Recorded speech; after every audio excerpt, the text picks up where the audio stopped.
Could Ubisoft even get more retarded? I don't know. It just seems like every move they've made with Assassin's Creed Shadows has been a scramble, a panic, and then a screw-up, and this is no different with this new mention by the Assassin's Creed game director that the 4-month delay and the $20 million they were spending to try to fix this game was primarily to improve parkour on Japanese architecture.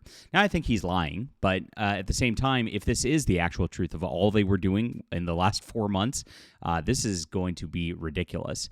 Let's get into the news here and talk about what's going on. They made another tweet, which is just painful. We'll get into later in the video. Hit the like and subscribe button. Join us here, guys. This is my Fandom Pulse Substack I run with John Trent. We are the alternative gaming news, my friends. Grab this in the description below. Sign up so you don't miss any stories.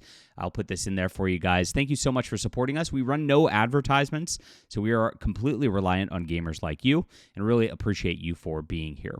Okay, so here we are. The Charles Benoit, the game director for Assassin's Creed Shadows, recently claimed that the game's now 4-month delay from November to March was just to improve the game's parkour on Japanese architecture. Oh boy, what a nightmare.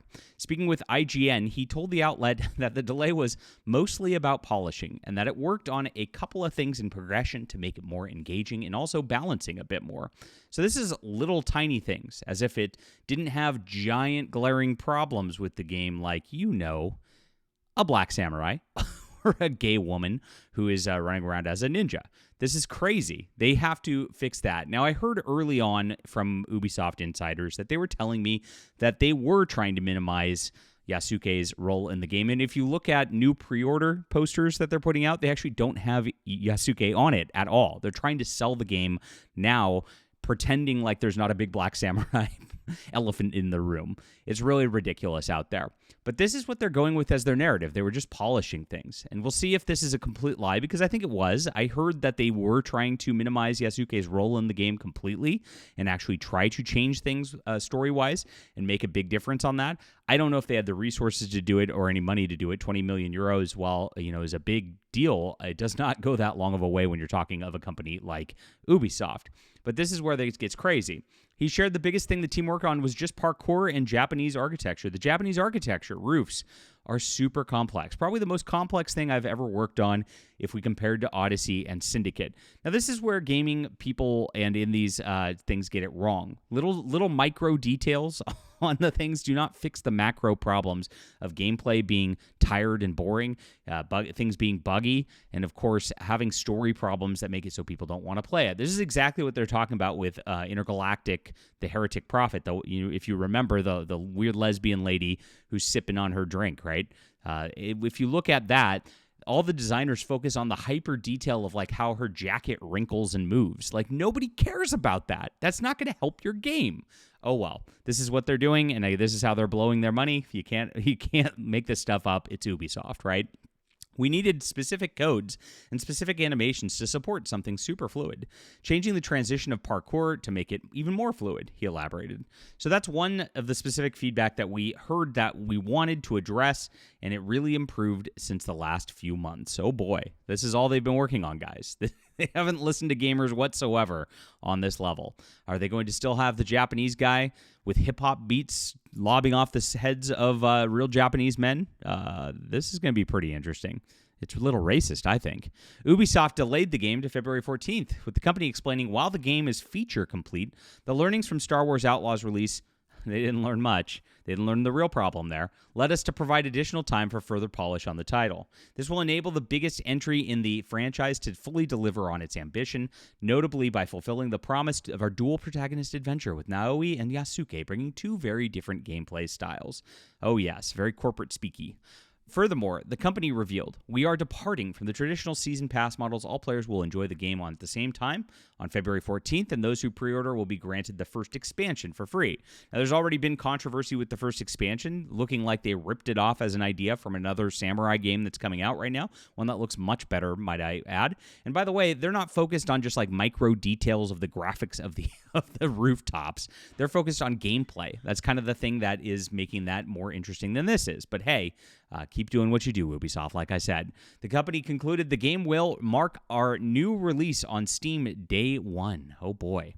So they, of course, changed things, and they said that things are not going very well. It's delayed. They said it was feature ready. When you look back at it, were you finding bugs looking back, or you moved it? I think you talked about an extra 20 million euros in development costs, now just for rooftop detail. Oh my gosh. On Assassin's Creed Shadows, we had said that it was the back of what we saw with Outlaws. We need to make sure that we come with an impeccable player experience. Now, Outlaws was extremely buggy when it came out. This was a big problem with the game. AI villains would completely ignore you in certain situations. It was ridiculous. But Assassin's Creed Shadows still seems to have problems. They just did a stream showing it off the other day where there was a bug and it wasn't working when you tried to interact with a dog in the game. Ridiculous. But this is where they're at. They're busy with the parkour, I guess. Of course, there's always some bugs, but we're focusing and continue to focus on making sure the day one experience will be well optimized. You're right, it was about $20 million total budget. We kept a strong level of resource. Now, I heard that even with this, that they did not have the resources really needed to retool the game like they wanted to do.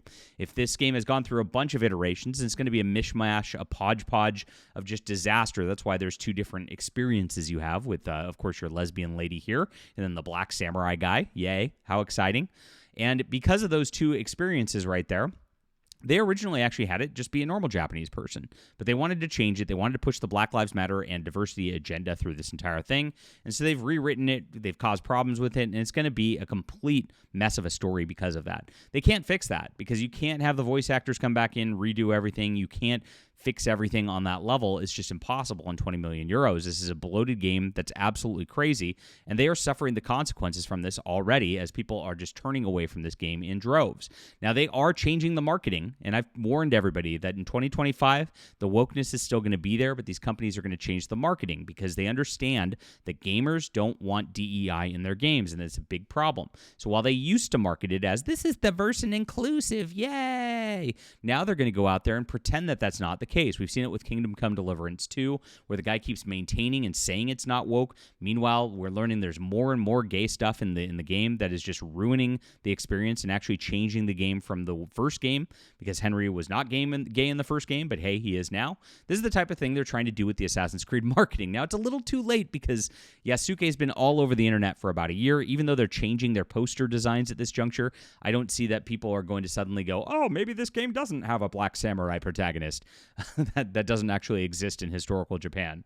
I don't see that happening at all because everybody kind of already knows at this point. It's a fatal flaw of the game, and you just can't get around it. No matter how much you polish a turd, it's still a turd, isn't it? Now, this is pretty funny because a tweet dropped this morning where it looks like they're not confident in their own product. Now, this is corporate marketing. This is a big blunder from a social media account that was just posted by Pirate Nation right as I started to record this video. Yes, this tweet is real. If you look at it, note to self, make work in progress appear larger. And they're making a note about work in progress. As this was an AC Shadows stream bugging out, they actually quote tweeted it, let people know that it was bugging out from their main account, and are admitting there's egg on their face with this. Now, this is, something that I guess is good. They're taking note of it, and they're going to fix this bug. Yay. But at the same time, as a marketing tactic, this is a bad thing to market your game as it's buggy, and we know it's buggy out the gate. Pretty crazy that they did this. This is somebody in social media just panicking at this point. And that's the thing. Everybody at Ubisoft is on edge right now, guys, from what I'm hearing. Everybody's afraid they could lose their job at any moment. Nobody thinks they're safe. Nobody knows what direction they could go. It's a complete disaster here. Let's see what some of the reactions are for people who have seen this. To be fair, I believe they meant woke in progress. That is funny right there. This is why people cheer for video games to fail. Absolutely true. Lord, very professional, much wow, so much humor. Yes. Imagine the fate of your company is banked on this game, and you're out here making jokes about it being a work in progress at this stage. Yeah, they've had so long to work on this game. It's utterly ridiculous that they'd be going out with this at this juncture. It's pretty ridiculous. Now, of course, they had another one that was very similar because Domino's was making fun of them because the game was, quote, late. And they said, hey, never always be on time with Domino's. And they tried to quote tweet that with Domino's Pizza Party on release. They are really scrambling, and they don't know what to do with their social media. It's very, very clear. They don't know what to do with their game. I mean, that's the main problem with what's going on here. This is something of an unwinnable position, untenable. They can't market it as for what it is, because if it is known what it is, people are just going to reject it, and they're trying to get around that. Absolutely crazy. We're going to keep covering the failures as Assassin's Creed gets closer to release, my friends. Funny stuff. Please hit the like and subscribe button, join us, and of course, grab our Fandom Pulse sign up, guys, so you don't miss any stories from us. We cover all the topics in gaming and of course, the rest of pop culture that nobody else does. This is your spot. This is your alternative to IGN and Kotaku. Thank you so much for the support. It's in the description below. We'll be back soon. Let me know. Are you going to be playing this, or are you non-binary?